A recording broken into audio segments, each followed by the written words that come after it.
ஓம் ஸ்ரீராம ராம ராமேதி ரமே ராமே மனோரமே சகசிரநாம தத்துல்யம் ஸ்ரீராம நாம வராணனே. உலகம் யாவையும் தாமுழா வாக்கலும் நிலைபெறுத்தலும் நீக்கலும் நீங்களா அழகிலா விளையாட்டுடையார் அவர் தலைவர் அன்னவர் சரண் நாங்களே. எத்திர எத்திர ரகுநாத கீர்த்தனம் தத்திர தத்திர கிருத்தமாஸ்தகாஞ்சலிம் வாஷ்பவாரி பரிபூர்ணலோச்சனம் மாருதிம் நமது ராட்சசாந்தகம். அஞ்சிலே ஒன்று பெற்றான் அஞ்சிலே ஒன்றை தாவி அஞ்சிலே ஒன்று ஆறாக ஆரியர்க்காக ஏகி அஞ்சிலே ஒன்று பெற்ற அணங்கை கண்டு அயலாரூரில் அஞ்சிலே ஒன்றை வைத்தான் அவன் எம்மை அழித்துக் காப்பான். இன்னைக்கு நம்ம கம்பராமாயணத்தில் பாலகாண்டத்தில் நகரப்படலத்தில் 22வது பாட்டு பார்க்க போகிறோம். எல்லை நின்ற வென்றி யானை என்ன நின்ற முன்னம் மால் ஒல்லை உம்பர் நாடு அளந்த தாளின் மீது உயர்ந்தவால் மல்லல் ஞாலம் யாவும் நீதி மாறுரா வழக்கினால் நல்ல ஆறு சொல்லும் வேதம் நான்கும் அன்ன வாயிலே. இதுதான் பாட்டு. இப்போ பதம் பிரித்து பொருள் பார்க்கலாம். வாயில் அயோத்தி நகரத்து கோபுர வாயில்கள் நான்கும் எல்லை நின்ற வென்றி யானை என்ன நின்று, 4 திசைகளிலும் நிற்கும் திக்கு யானைகள் என்னும்படி நின்றன. இந்த இடத்துல வென்றி யானை அப்படின்னு வருது. வென்றி அப்படின்னா வெற்றி அப்படின்னு அர்த்தம். திருக்குறளில் செங்கோன்மை அப்படிங்கிற அதிகாரத்தில் ஒரு குறள், நான் அதை படிக்கிறேன் கேளுங்க. வேலன்று வென்றி தருவது மன்னவன் கோலதுவும் கோடாதெனின் அப்படின்னு சொல்லியிருப்பார். அப்படின்னா என்னென்னா, ஒரு மன்னனுக்கு வெற்றி தருவது போரில் வேலன்று, அவனுடைய செங்கோன்மை கோல் தான் அவனுக்கு வெற்றியை நிர்ணயிக்கிறது அப்படின்னு சொல்கிற இடத்துல கோலன்று வேலன்று வென்றி தருவது அப்படின்னு சொல்லியிருப்பார். வென்றினா வெற்றின்னு அர்த்தம். அதனால் இந்த இடத்துல எல்லை நின்ற வென்றி யானை அப்படின்னு சொல்கிறாரு. அதாவது என்னன்னா, அஷ்டதிக் பாலகர்கள் அப்படின்னு சொல்லுவாங்க. 8 திக்குலையும் இருக்கக்கூடியது. அந்த ஒவ்வொரு திக்குக்கும் ஒரு திசையை அந்தந்த திசையை காக்கும் தெய்வம் அப்படின்னு சொல்லி அந்தந்த தெய்வம் பயன்படுத்தும் யானையையும் திசை யானை அப்படின்னு சொல்லுவாங்க. உதாரணத்துக்கு கிழக்கு திசையில் இந்திரன் காப்பான். அவனுடைய யானையான ஐராவதம் தான் அந்த திசை யானை, கிழக்கு திசைக்கான யானை. அந்த மாதிரி தென்கிழக்குக்கு அங்கி புண்டரீகம் தான் அந்த யானையோட பேர். புண்டரீகம்னா இது தாமரன் அர்த்தம். யமன் தெற்கு திசைக்கு அதிபதி, அவனுடைய யானை வாமனம். அதே மாதிரி நிருதி தென்மேற்கு, அந்த யானை அவனன் பயன்படுத்துகிற யானை குமுதம். வருணன் மேற்கு திசை, அதுக்கான யானை அஜ்ஞானம். வாயு வடமேற்கு திசை, அது புஷ்பதந்தம் அப்படிங்கிற யானை. குபேரன் வடக்கு திசை, அந்த திசைக்கான யானை சார்வபூமம்.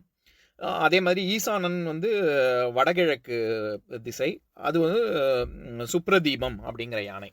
இந்த மொத்தம் அஷ்டதிக் பாலகர்கள் அப்படின்னு 8 உண்டு. ஆனால் இதில் குறிப்பாக 4 அப்படின்னு சொல்கிறாரு. அதாவது கிழக்கு திசையானலுக்கான ஐராவதம், தெற்கு திசைக்கான வாமனம், மேற்கு திசைக்கான அஜ்ஞானம், வடக்கு திசைக்கான சார்வபூமம்.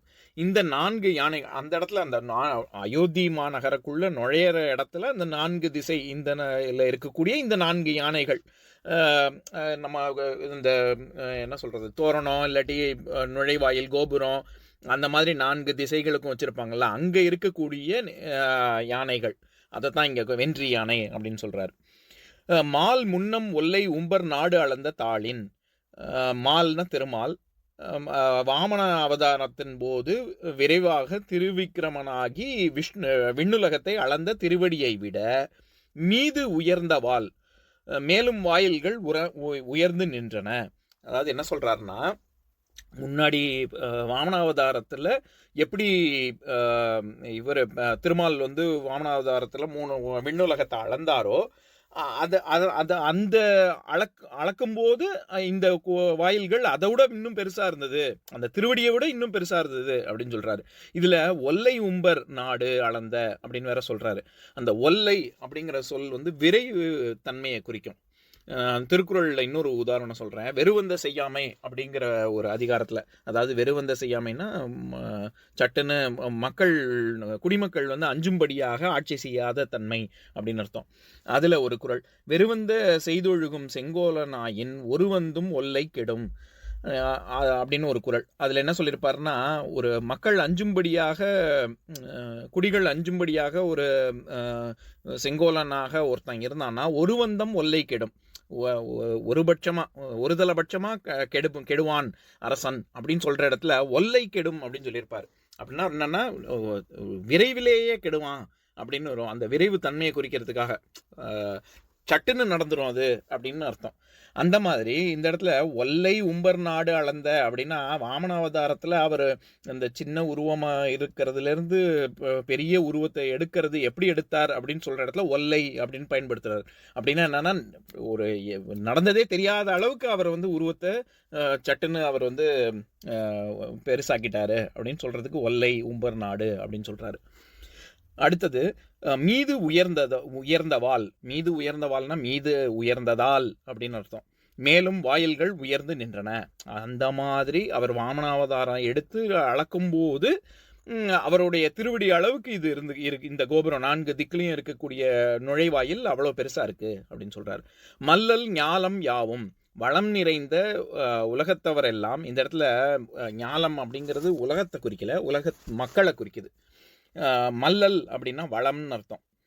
வளம் நிறைந்த உலகத்தவரெல்லாம் நீதி மாறுரா வழக்கினால், நீதி தவறாது நடக்கச் செய்வதால், நல்ல ஆறு சொல்லும், நல்ல நெறிகளை கூறும். நான் ஏற்கனவே சொல்லியிருக்கேன், ஆறுனா வழி அப்படின்னு அர்த்தம். அதனால இந்த இடத்துல நல்ல நெறிகளை கூறும் வேதம் 4 அன்ன, நான் மறைகளையும் ஒத்திருந்தன அப்படின்னு சொல்றார்.